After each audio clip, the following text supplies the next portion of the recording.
kọ owó náírà àtijọ́ kí o fẹ̀wọ̀n jura.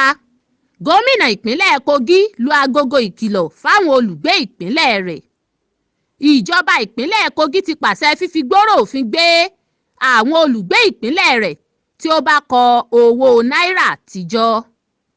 Nínú àtẹ̀jáde kan lọ́jọ́ Ẹtì Friday, Kingsley Fanwo tó jẹ́ kọmíṣánná ìpínlẹ̀ fẹ́tọ́ ìròyìn sọ wípé owó náírà àtijọ́ sì máa jẹ́ títẹ́wọ́gbà nìṣó lábẹ́ òfin ilé wa. Ó ní gómìnà ṣèkìlọ̀ pé àwọn ènìyàn ìlú tí ọwọ́ pálábá rẹ̀ bá ségi pé ó ń kọ owó náírà àtijọ́ yẹ kí ó jìyà níbàámu lábẹ́ òfin. Nínú àtẹ̀jáde ọ̀hún ní ìjọba ìpínlẹ̀ Kogi ti kí àwọn ọmọ Nàìjíríà kú oríire ìdájọ́ tí ilé-ẹjọ́ gíga jùlọ nílẹ̀ wa Nàìjíríà gbé kalẹ̀ lórí pé kí àwọn owó náírà àtijọ́ àti náírà titun sì jẹ́ ìtẹ́wọ́gbà lábẹ́ òfin títí di ọjọ́ 21 oṣù kejìlá ọdún 2023. Ohun tí èyí túmọ̀ sí ni pé àwọn owó méjèèjì, owó náírà àtijọ́ àti àwọn owó náírà tuntun lè jẹ́ gbígbà fún ìwúlò ìṣòwò títí di òpin ọdún yìí.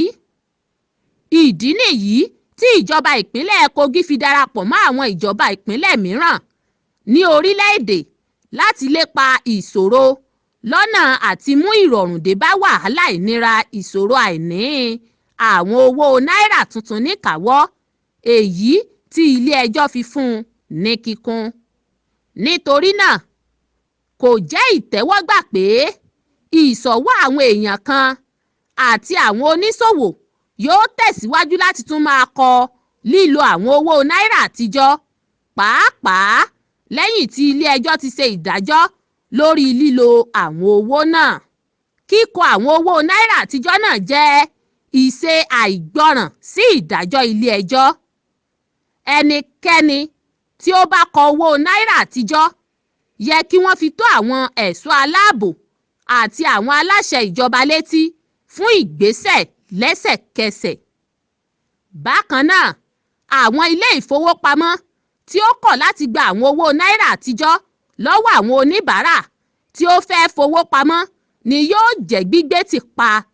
Gẹ́gẹ́ bí ìjọba ìpínlẹ̀ kì yóò gba àwọn ilé-iṣẹ́ ètò ìṣúná láàyè láti mọ̀ọ́mọ̀ ṣàìgbọràn sí àṣẹ ìdájọ́ ilé-ẹjọ́ àti bẹ́ẹ̀ gẹ́gẹ́ àwọn àṣẹ tí ilé-ẹjọ́ gíga jùlọ nílẹ̀ wa Nàìjíríà pa.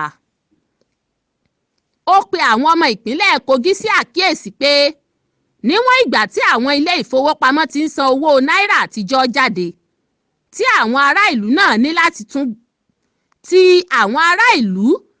ní láti tún máa gbà wọ́n. Ó ní a kò lè tẹ̀síwájú láti tún pa ọrọ̀ ajé wa lára lẹ́yìn tí ilé-ẹjọ́ gíga jùlọ nílẹ̀ wa Nàìjíríà ti fún wa ní òmìnira àbí tàkàn nira wa lára. Ìjọba ìpínlẹ̀ náà ti ṣètò gbígbé ìgbìmọ̀ alágbára gíga kan dìde láti rí i dájú ní kíkún pé àwọn èèyàn, ilé ìfowópamọ́, ilé ìtajà àti bẹ́ẹ̀ bẹ́ẹ̀ lọ tẹ̀lé àṣẹ. Kò sí àìgbọràn sófin níbàámu pẹ̀lú ìdájọ́ ilé-ẹjọ́ gíga jùlọ.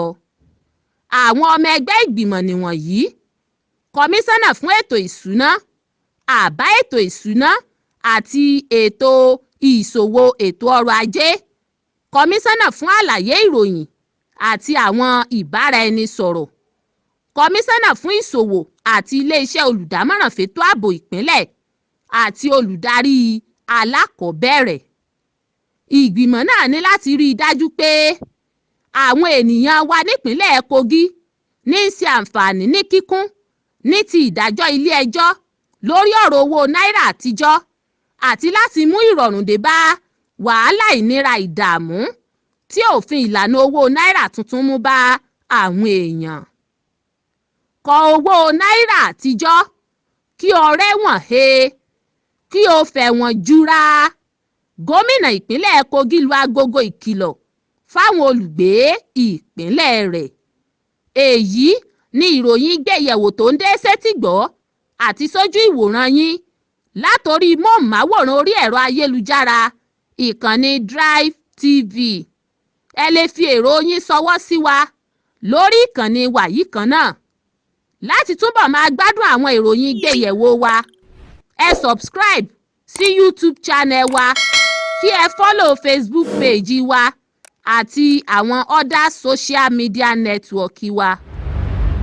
My name is Aki Anabi. I'm a video director and TV producer of Akomolowe on African Magic. Keep watching Drivetv.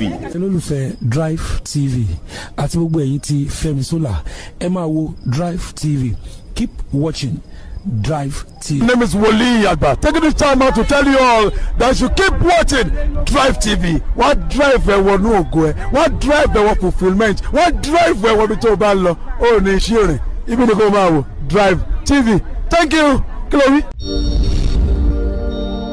Drivetv, driving you around the world.